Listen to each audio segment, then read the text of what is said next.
Et salut et bienvenue sur la chaîne YouTube DBZ Museum Collection. On vous a préparé une super vidéo très spéciale où on vous présente le musée de Nîmes. Alors je suis en compagnie de Nîmes Salut tout le monde. et de Mika. Salut les amis. Alors qu'est-ce que tu peux nous dire Nîmes sur ce musée que tu as ouvert il n'y a pas très longtemps chez toi?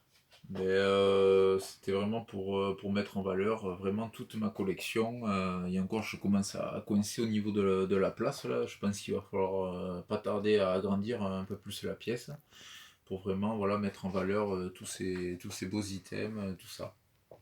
Ok, donc on va faire ça en deux parties, le plus simple étant de commencer par les cartes. Où là tu présentes donc dans les classeurs toutes les cartes.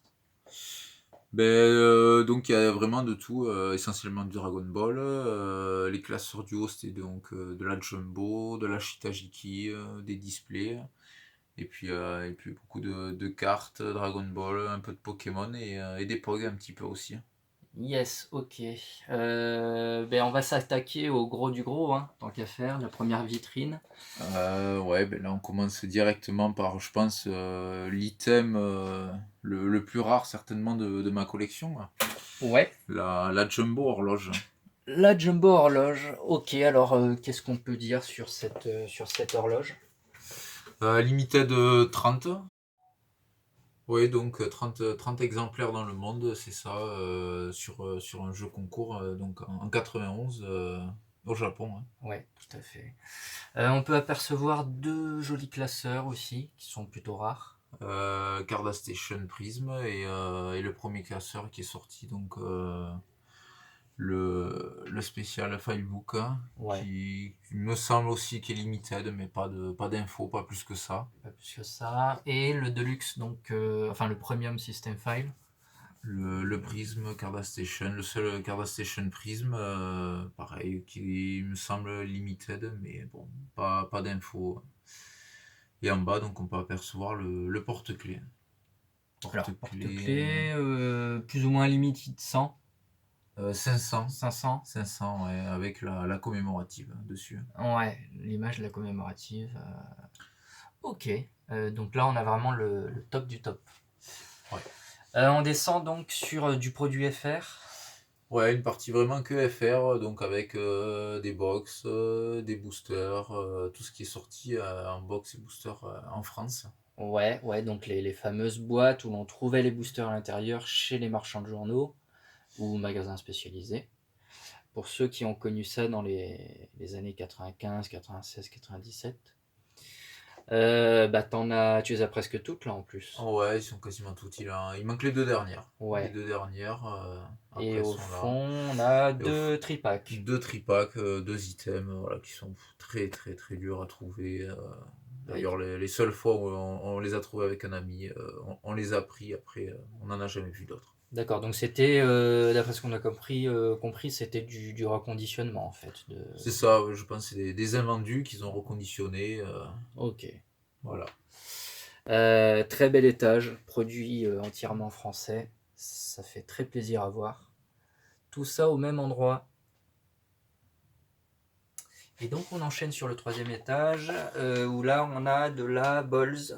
Alors, on a encore un étage vraiment français avec des balls, donc des figurines qui étaient sorties en France. On a une petite box Sailor Moon. On a la mini vending machine, le distributeur de cartes qu'on a eu en France.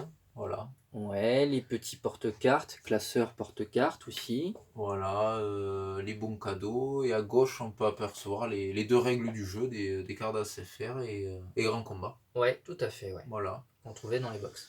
Ouais, et quelques figurines, voilà, donc des balls. Des Balls. Ok. Ouais. On attaque donc un nouvel étage sur donc produits japonais. Ouais, essentiellement donc produits japonais, Bandai, avec donc des white box Ouais. et des sur-displays. Sur-display, donc ce qui était sur les vending machines.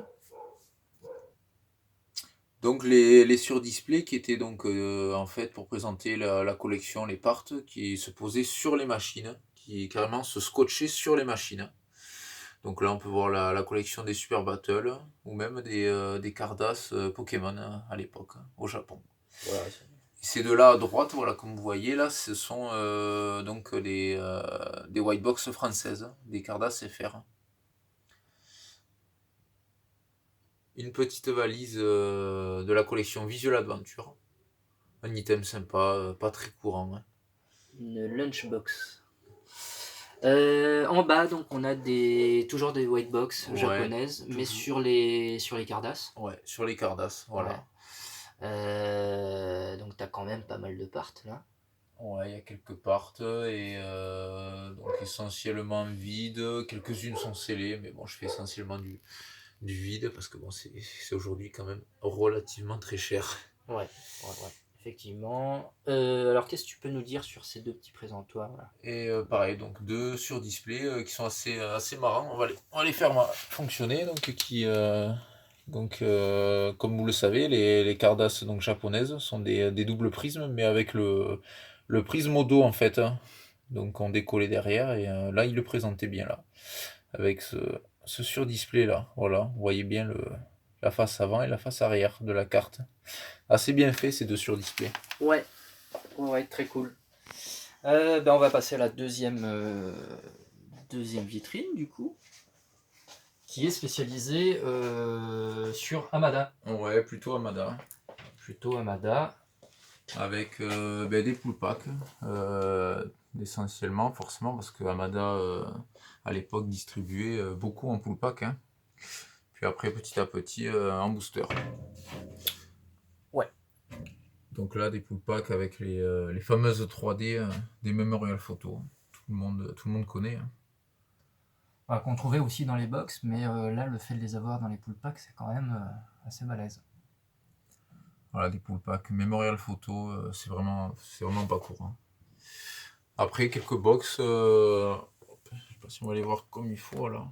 La Chromium. Ouais, box Chromium. Voilà, scellé. Une box Hero Collection. Hero Collection part 1, donc japonaise là, hein, qu'on peut voir. Donc avec tous les boosters. La Memorial Photo, qui est ici. Pareil avec tous ces boosters. Et au fond, à droite, on a la part 3 et la part 4 des Hero Collection, en japonaise aussi. Scellé, pleine. Voilà, elles sont pleines, elles sont scellées, ouais.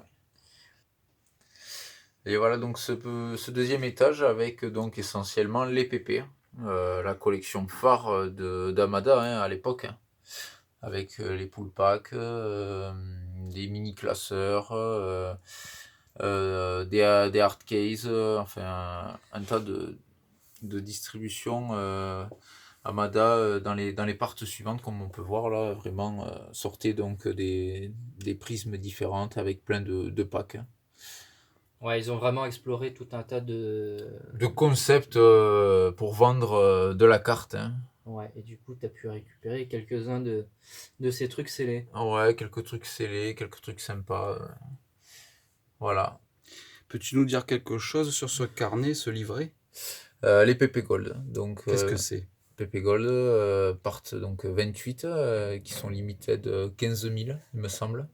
D'accord. Et qui était aussi sur un jeu concours à l'époque. Il me semble qu'il fallait renvoyer un bulletin. On vous les présentera à l'occasion. Voilà, donc là c'est le coffret, les cartes on vous les présentera un peu plus tard. Ok, alors on descend au troisième étage, où là c'est des objets peut-être moins convoités. Ouais, mais tout aussi sympa visuellement, tout ça vraiment. Oui, parce qu'il faut quand même savoir que Hamada avait créé pas mal de choses, notamment pour le matériel scolaire. Exactement. Voilà, donc avec des boîtes de crayons métalliques, à l'intérieur il y avait des jeux, des agendas, tout un matériel scolaire pour les petits japonais. Avec donc des mini porte-cartes qu'on peut voir. C'est sympathique, hein. Ouais, mini porte-cartes. C'était pour les Rami, Rami. ouais, les Rami cards. Après, les Deluxe cards, des cartes format quasiment Shitajiki, Jumbo et Shitajiki. Et après, les DK, ceux qui connaissent pas les PPDK. Donc, la taille d'une semi-jumbo. D'accord. Voilà, avec la boîte devant. Pas mal de jeux japonais.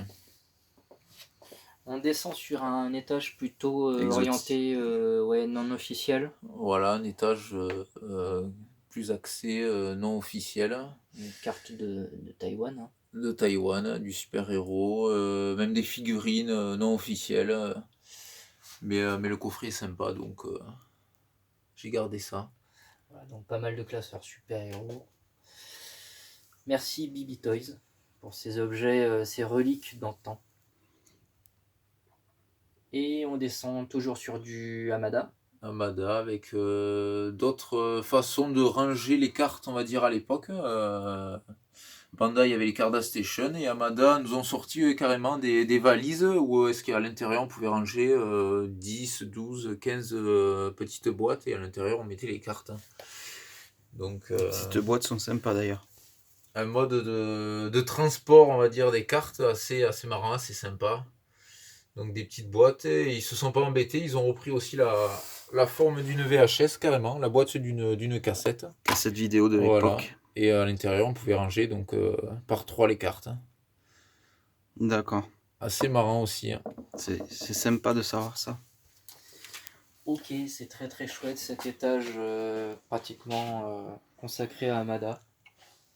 Et on attaque donc la dernière partie de cette vidéo, qui est plutôt consacrée à Pokémon. Un petit peu de Pokémon, qui me rappelle un peu mon enfance, forcément, dans les cours de récré avec la Game Boy, les premières cartes Pokémon, donc un petit peu.